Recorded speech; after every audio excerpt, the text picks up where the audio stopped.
Bueno, ¿qué tal? Buenos días. Les voy a grabar esta clase, que es la parte de la clase de la segunda clase del seminario que dimos con Claudio por Zoom y que lamentablemente por razones desconocidas no se pudo guardar. Entonces, quería acercárselas para que quede el tema planteado y que podamos desde aquí avanzar. Bueno, mínimamente quiero retomar lo que hablamos en la primera clase, que fueron las 3 líneas del seminario que vamos a abordar este año, donde dijimos que íbamos a trabajar 3 asuntos, que son, por un lado, el aspecto pasional del jugador compulsivo. Es un aspecto que abarca un tema bastante interesante dentro del psicoanálisis para investigarlo y clínicamente, que es el tema de la pasión. Ya Claudio algo empezó a abordar, lo vamos a retomar. Nos interesa especialmente porque es un punto bastante difícil de abordar clínicamente, y hay que distinguir si la pasión está o no articulada a la neurosis, dado que es el único elemento que podemos tener para poder trabajarlo desde un análisis, y donde ubicamos a la pasión más del orden, digamos, si pudiéramos armarlos con respecto a los 3 registros, simbólico, imaginario y real, decimos que la pasión está más relacionada con el registro de lo real. Incluso Claudio, bueno, lo que plantea es este asunto del aspecto criminal y, digamos, destructivo, tan articulado a la pulsión de muerte, incluso podríamos decir a la manía, en relación al aspecto real, digamos, de la actividad, si bien los 3 registros siempre están articulados entre sí. La ludopatía la pensamos más para relacionarla con todas esas personas que tienen un síntoma o una adicción al juego, pero que están íntimamente este asunto relacionada con la neurosis. Sí, es decir, que tiene como una vertiente simbólica bastante definida, donde se puede trabajar el aspecto, digamos, neurótico, el complejo paterno, todo lo que hace a la relación con el otro, donde aparece una permanente construcción de deudas y de búsqueda de desafíos al otro y de toma de riesgos para, bueno, para algo, digamos, que eso es lo que hay que ver en cada caso, pero donde encontramos, digamos, aspectos reprimidos, donde encontramos posibilidad de sintomatizar, aunque pueda ser algo bastante arduo, bastante, donde nos encontremos con huesos difíciles de roer.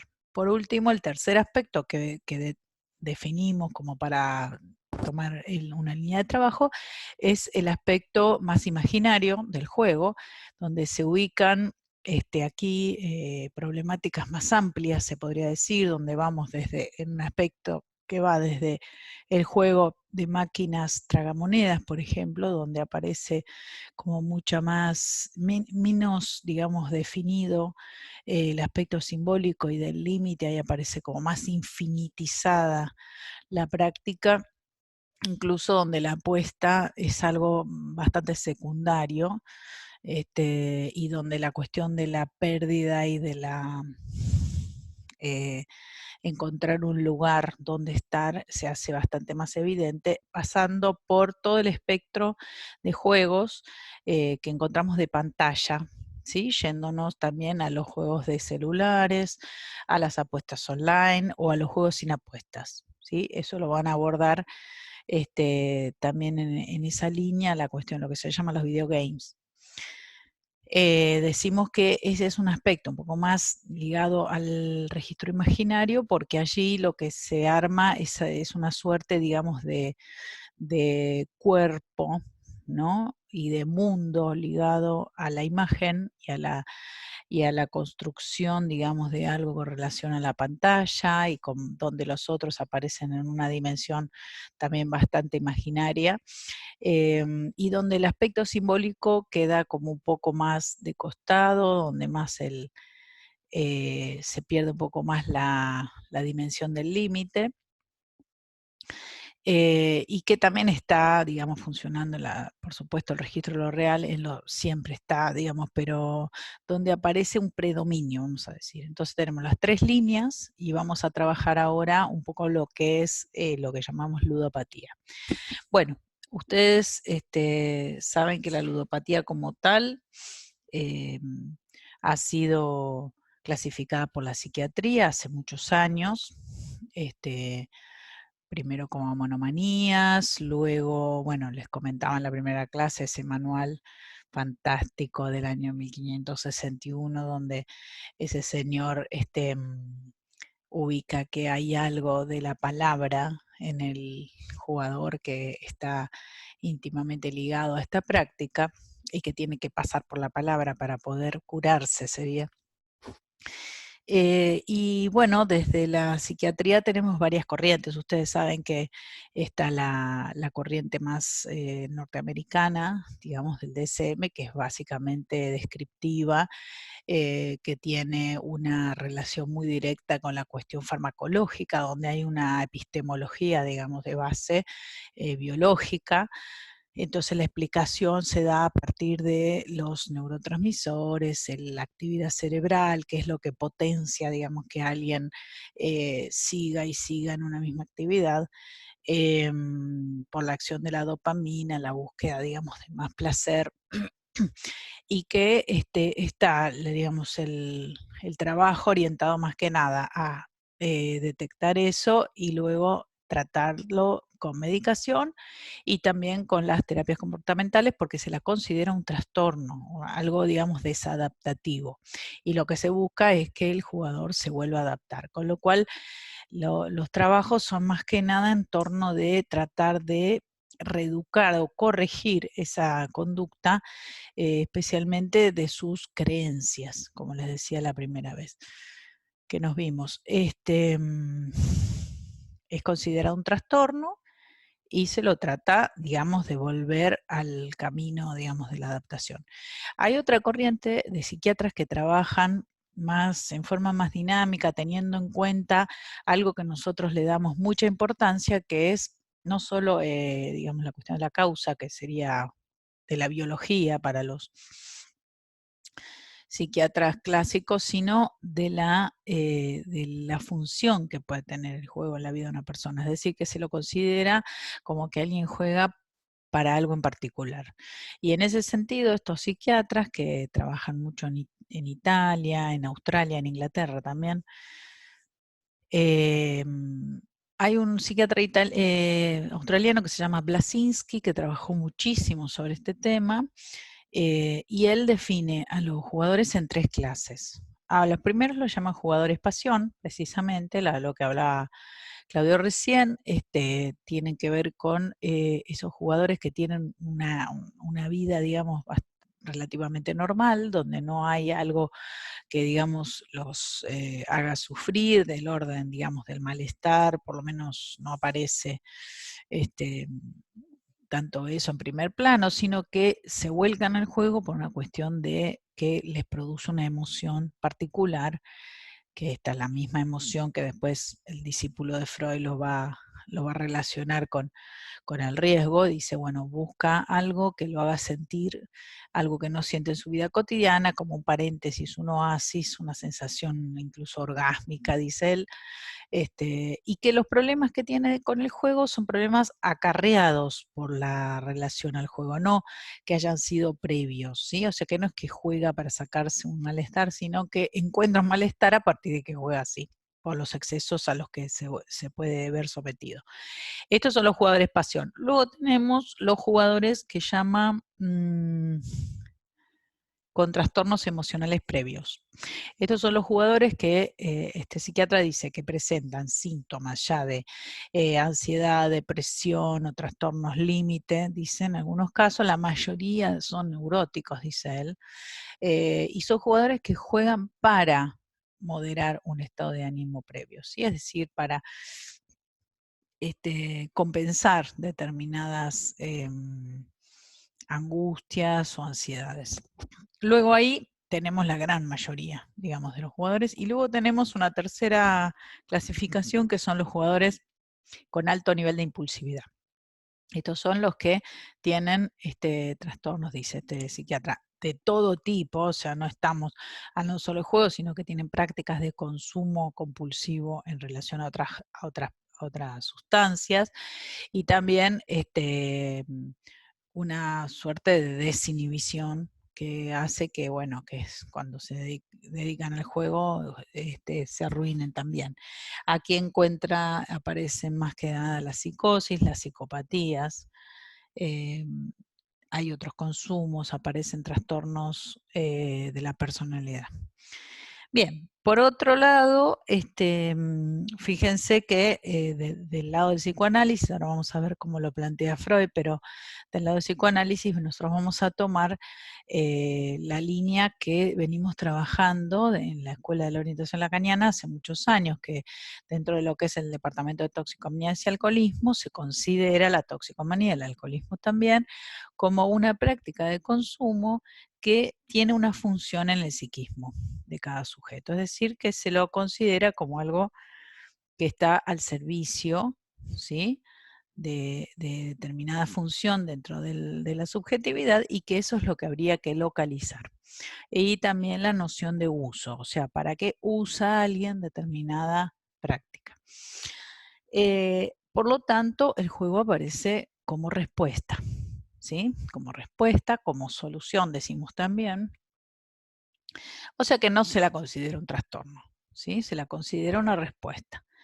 Y también una forma de anudamiento, esto lo vamos a ver también, cuando lo pensamos del lado, digamos, ya no tanto de algo que vendría a compensar una falla en determinada estructura, sino algo que se mantenía enganchado de determinada manera y en un momento de la vida se puede desenganchar algo de digamos, lazo y que el juego puede venir como a suturar o a suplir algo de desenganche que se produjo. Entonces, como forma de anudamiento de los registros, digamos, el juego puede funcionar y eso, fíjense que ya nos da una perspectiva totalmente distinta, o sea, nosotros no estamos entonces en condiciones o no estamos tan animados a tratar de retirar algo que aparece como sutura. Bien, o compensación, y por eso también a veces el juego es lo único que vitaliza a alguien, ¿sí? Porque aparece como una función que no tiene nada en su vida.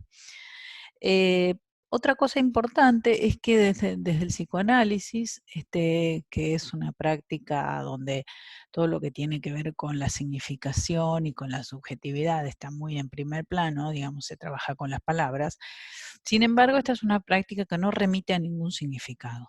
¿Sí? Esto lo tenemos que tener siempre presente para no incurrir en el error de creer que tenemos que encontrar un sentido a lo que hace. ¿Sí? No, más bien no se lo busquemos tanto, partamos de la base que no lo tiene y en todo caso si el paciente puede asociar o puede lograr armar alguna significación, bien, ahí se podrá trabajar. Por eso entonces no siempre es interpretable, no es algo que sea de por sí porte un significado. Podría aportarlo, ¿sí? Pero nosotros vamos a partir de la base de que no. Y lo otro es que siempre hay que conocer la estructura de base. Eso es muy importante porque, digamos, si bien nosotros podemos manejarnos con la clínica de los anudamientos, enganches y desenganches, donde la estructura no sería lo más principal para tener en cuenta, sin embargo, me parece que realmente no es lo mismo estar frente a una psicosis, una ludopatía dentro de una estructura psicótica que dentro de una estructura neurótica, y eso me parece que hay que poder precisarlo, argumentarlo por lo menos. Bueno, ustedes saben que Freud escribió un texto que se llama Dostoyevsky y el parricidio, donde toca varios aspectos de la vida de Dostoyevsky, entre ellos la cuestión del juego, pero también relaciona la cuestión, digamos, del aspecto como criminal o pecador de Dostoyevsky y tiene que ver con la cuestión del juego también. Él usa para hablar del juego de Dostoyevsky, no solamente se remite a la novela que él escribió, El jugador, sino también se remite a otra novela que se llama 24 horas en la vida de una mujer. O sea que el Nobel Caso trabaja sobre la novela y a su vez toma otra novela, o sea que toma como ejemplos de la literatura para decirnos algo sobre esto.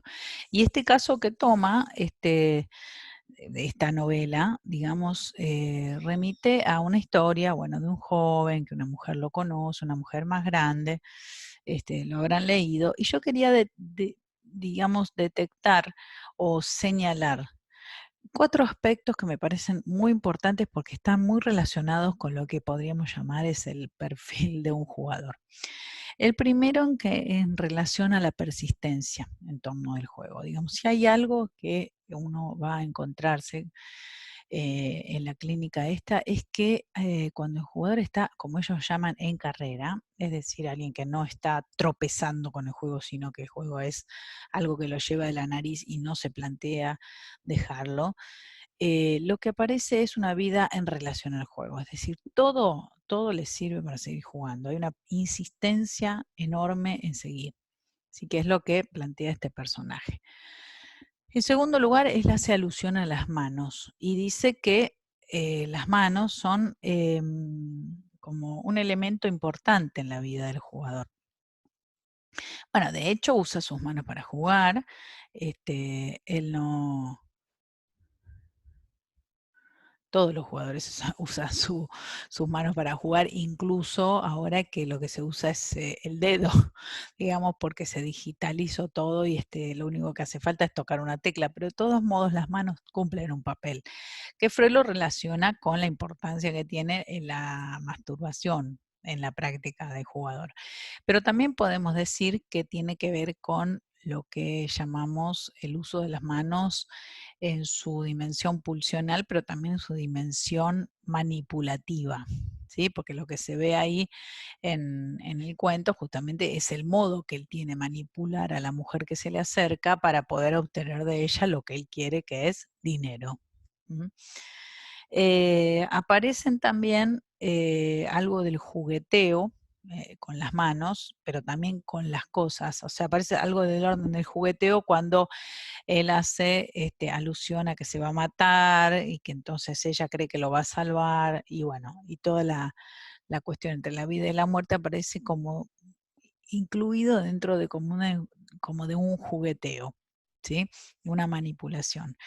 Las ideas de suicidio, que son ideas que acompañan mucho a los jugadores, especialmente cuando pierden y sienten que se acabó todo, ¿sí? Que ya no tienen chance de seguir. Como me decía una vez una paciente, sigo jugando porque me quiero mantener en el juego de la vida, dentro del juego de la vida. O sea que hay algo de la muerte que está siempre muy cercana, ¿sí? A la vida a la carrera del jugador. Y de hecho me parece que eso está muy relacionado primero con la cuestión de la apuesta, porque bueno, la apuesta siempre es una apuesta por algo mejor. No, nadie apuesta pensando en perder, digamos, por más que la apuesta en sí sea un acto de perder, porque cuando uno pone algo ahí ya lo perdió, pero sin embargo la apuesta siempre conserva la ilusión y la esperanza y la expectativa de algo distinto, ¿sí?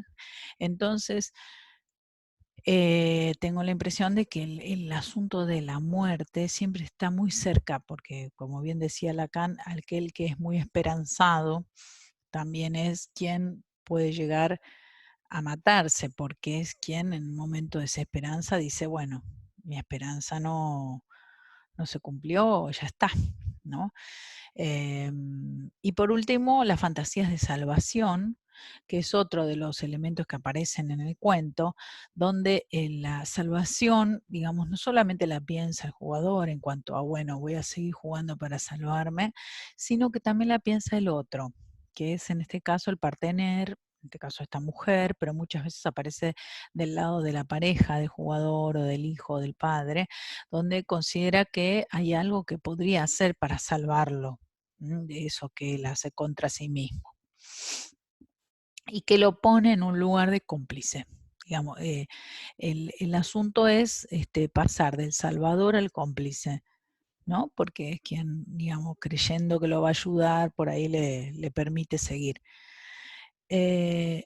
Luego, Freud lo que va a destacar, ustedes léanlo al texto porque ahí está muy claro, va a destacar dos aspectos que son los principales en la cuestión, digamos, de la lectura que él hace, que uno es el carácter autoerótico del juego, que era lo que antes les decía, que es una práctica sin sentido, donde aparece algo de una insistencia de algo que no se articula a otra cosa, por lo tanto el movimiento del sentido no lo podemos encontrar, ¿sí? Porque el sentido es algo que se obtiene cuando hay dos elementos, ¿sí?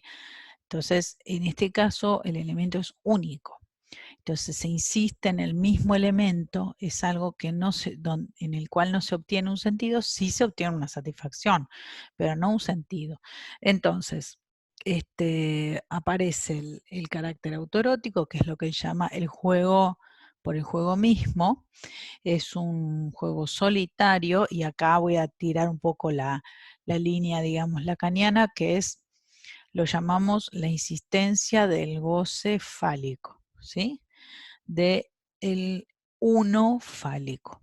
Después lo vamos a ver en detalle. ¿Qué quiere decir esto del goce fálico y del goce del uno fálico? Y que el uno significa que no está en relación al otro. Si hacemos una gran distinción entre aquello que está en relación al otro y lo que está en relación al uno, decimos que el juego está en relación al uno. En este aspecto autoerótico. Después vamos a encontrarnos con que también puede estar en relación al otro, que es la segunda, digamos, lectura que hace Freud. O sea, Freud dice, por un lado, carácter autoerótico, por otro lado, dice una vía de autocastigo.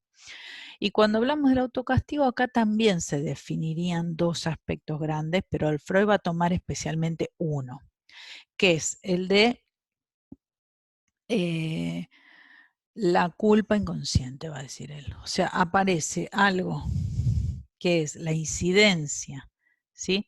De un super yo, de una instancia que viene a castigar al sujeto por algo que él desconoce, que hizo, que sintió o que deseó. Por eso se llama el parricidio. Entonces, él hace toda una explicación, ¿no? Donde dice que tenía una relación con su padre altamente conflictiva, un padre muy violento, sobre el cual seguramente, son todas hipótesis, ¿no? De Freud, seguramente Dostoyevsky tenía deseos de muerte hacia ese padre y como esos deseos de muerte estaban reprimidos, ellos retornan por la vía, por un lado, de la elaboración literaria, porque bueno, él escribe todos esos cuentos donde el padre siempre termina siendo asesinado, digamos, pero también retornan por la vía sintomática. Dice entonces, al no poder, digamos, reconocerse en ese deseo de muerte del otro, del padre, él lo que hace es procurarse un castigo. O sea, sí, con el castigo, que es la pérdida, la construcción de la deuda, hacer que todos lo persigan para querer matarlo porque le debían plata, etc. Él lo que hace es aliviar lo que sería su culpa inconsciente. La culpa inconsciente es una culpa que no se conoce. Son esas personas que todo les sale mal, pero no entienden por qué, ¿no? Se lo atribuyen a la mala suerte, se lo atribuyen a lo que sea, pero en definitiva hicieron todo para que les salga mal, ¿sí? Entonces uno diría, bueno, ¿qué es lo que busca? Digamos, si está realmente queriendo que le salga bien, ¿qué pasa? Que hace todo para que le salga mal. Bueno, en esos casos nosotros consideramos que puede haber una culpa inconsciente que hay que tratar de ubicar. El asunto es que se arma un circuito complejo en este terreno, ¿sí? Del neurótico. ¿Por qué? Porque lo que Freud detecta con mucha agudeza, por cierto, es que el neurótico que se procura un castigo para poder aliviar, digamos, esa culpa que desconoce, goza tanto de lo que de los deseos de muerte como del castigo. Es decir, que es un circuito que va desde quiero que se muera, ahí hay algo de la satisfacción que no puede reconocer, y luego cuando obtiene el castigo, que no lo puede enlazar con ese quiero que se muera, también goza del castigo. Y aparece toda la vía del autorreproche, de la culpa, ¿no? Del remordimiento, ¿sí? Todo ese circuito que va de uno al otro, ¿sí? Que lo vemos también en otros casos, que no son solamente de juego, también se ve mucho, por ejemplo, las personas muy violentas, ¿no? Se ve todo este circuito donde aparece una culpa después de haber cometido el hecho, pero después vuelve a empezar, es decir, que hay algo, digamos, de la paradoja, decimos nosotros, del super yo, que por un lado, digamos, eh, sería como critica o censura o bueno, o castiga por lo que se hizo, pero a la vez en el castigo mismo se obtiene una nueva satisfacción. Y entonces él lo que dice Freud es que aparece erotizado el castigo mismo. Entonces ahí encontramos un circuito del que, digamos, es difícil entrar a romper esa circularidad. Bueno, em, tenemos entonces alguien que funciona, que fue discípulo de Freud y que este sí trabajó con muchos jugadores, tengo entendido que atendió a 70 jugadores compulsivos con el método del psicoanálisis, estamos hablando del año 1950, por ahí escribió este libro, los muestro, este libro. Este libro está en inglés, está publicado, digamos, en el año 1957, contiene un montón de casos y también contiene una serie de, bueno, de referencias que él elaboró. Por empezar, hace toda una descripción. Yo voy a tomar algunos puntos nomás, los que me parecen más interesantes, que son, por empezar, él dice que los jugadores compulsivos son neuróticos. Es decir, que podríamos llamar, bueno, están enlazados al otro. Si de alguna manera el registro, digamos, simbólico está conservado, hay represión, es sensible a la transferencia y a la interpretación, pero mantiene, como también pasa con muchos neuróticos, algo cerrado y fijo. Con lo cual, si bien es accesible a nivel de interpretación, también es fijo o sea, hay que encontrarle la falla para poder entrar. Dice que el jugador siempre toma riesgos crecientes, que es un optimista incurable, que cree que tiene un contrato con la buena suerte, que se siente excepcional y que piensa como un fanático. Ahí lo relaciona, no lo dice, pero lo relaciona con alguien que es un creyente, una especie de religioso. Digamos, fanático en el sentido, digamos, de que no entiende razones, ¿no? Si gana, no para. Si pierde, tampoco. Pero si gana, no para. Esto también es interesante, lo que le pasa con la ganancia. Está movido por razones inconscientes que lo llevan a perder. Esta es la hipótesis de base. Siente una emoción particular que él denomina thrill y que se puede relacionar con, por ejemplo, el flechazo del amor, los episodios de enamoramiento así furiosos que una persona puede experimentar, y también con el flash del toxicómano. También se encuentran como algunas relaciones entre esto que siente el jugador cuando gana y esas experiencias. Y por último, su hipótesis principal, que es el jugador tiene un proyecto para perder, inconsciente. Además dice, otra cosa más, dice que el jugador experimenta como una especie de regresión a la rebeldía del niño respecto de las normas del otro. Dice que es un rebelde a aceptar las normas. Y que también tiene una suerte de megalomanía infantil. Por otro lado, bueno, el núcleo duro, digamos, de trabajo con un jugador,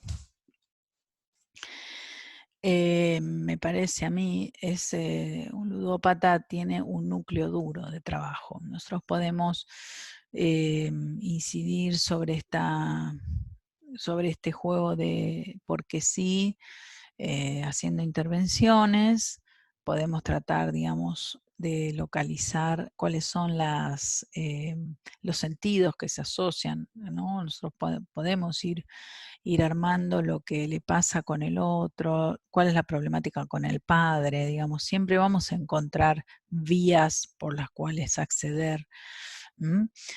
Pero vamos a encontrarnos con para mi gusto, con un aspecto muy complejo que es el empuje a ser castigado. El empuje a ser castigado y a castigar, ¿sí?, al otro, porque no nos olvidemos que esta es una patología donde se daña el mismo neurótico, pero daña al otro también, digamos, no es que los otros no dañen, digamos, también por supuesto todos los neuróticos dañan a su alrededor, pero en este caso el daño es bastante directo. Hay padecimiento importante de la familia. En cuanto al empuje a ser castigado, es una maniobra que está dirigida al otro muchas veces, y es como una búsqueda de que el otro lo castigue. Y lo podemos entender como una búsqueda de lazo también. Podemos entenderlo como buscar una deuda, ubicar algún tipo de culpa, ya sea en el otro o en sí mismo, deberle algo, estar siempre en deuda. Y estar de por vida condenado a tener que pagarle algo y a deberle algo que no siempre es una deuda pagable, a veces son deudas morales. En esa vertiente, digamos, en el empuje a ser castigado, cuando lo pensamos así, lo pensamos por la vía, vamos a pensarlo por la vía del acting out. Decimos, bueno, hace todo esto como una forma, digamos, solapada de mensaje al otro. Si nos detenemos un poco en el asunto del sentimiento de culpa inconsciente, como les decía antes que habla Freud, y la necesidad de castigo, para Freud las dos cosas tienen un origen en la constitución del super yo, donde aparece la pulsión de muerte articulada a la pulsión de vida, y donde aparece el castigo, digamos, que se ejemplifica en esta acción del super yo erotizado. Y esto es lo que lo hace muy complejo, porque esto permite, de algún modo, leerlo en clave amorosa, ¿sí? O sea, hay algo como del golpear, ¿no?, y del castigar, hacerse castigar, que no solo tiene una raíz pulsional, sino tiene una raíz erotizada, ¿sí?, ligada al otro del amor. Y esto se ve bien en los casos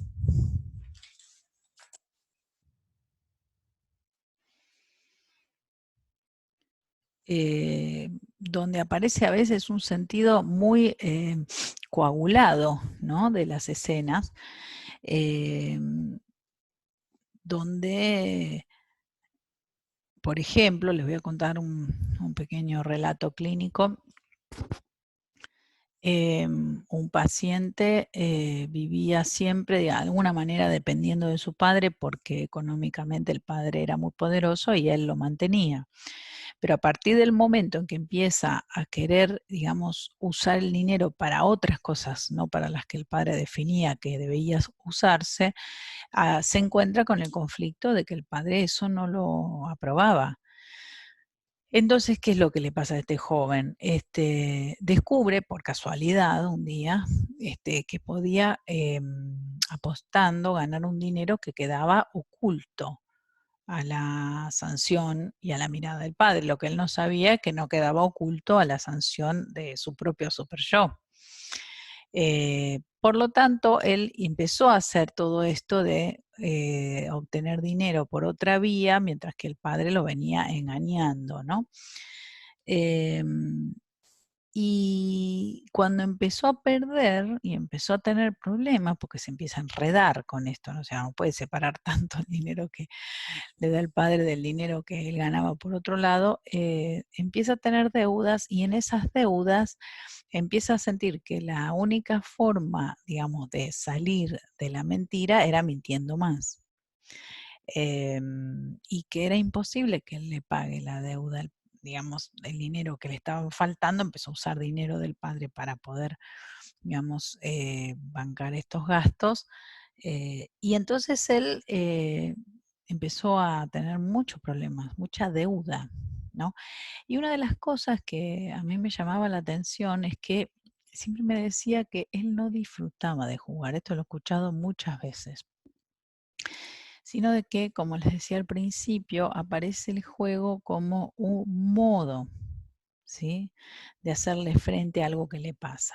Es decir, que aparece teniendo una determinada función, no aparece del lado de lo que lo apasiona jugar, ¿sí?, sino que la pasión aparece más del lado de la culpa, en este caso. Y entonces, interrogándolo un poco, sobre todo en este punto de la culpa, lo que también se deslizó es que para esta persona la culpa no era exactamente de él.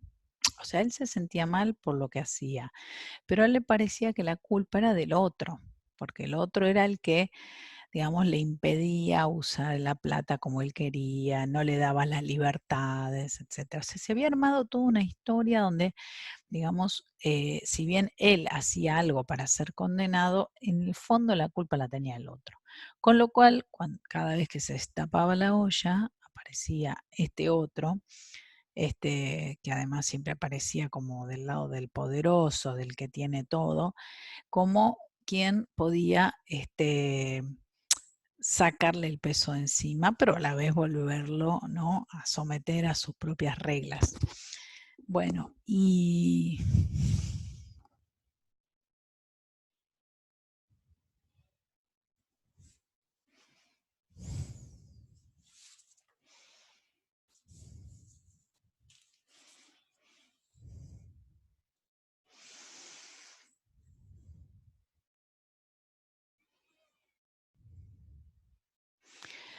que, digamos, me parece que está bastante más relacionado con lo que llamamos el sentimiento inconsciente de culpa y la, digamos, la búsqueda del otro, que este otro ejemplo que les voy a dar ahora, donde puede aparecer mucho más desligado del otro el jugar y donde se hace un poco más compleja eh, su lectura, quizás, y también su intervención. Se trata de alguien que también tuvo una relación muy conflictiva con su padre, un señor grande, donde él dice que en el triángulo que se armó, digamos, entre el padre, la madre y él fue siempre el favorito de la madre, y la madre del padre no estaba enamorada, dice.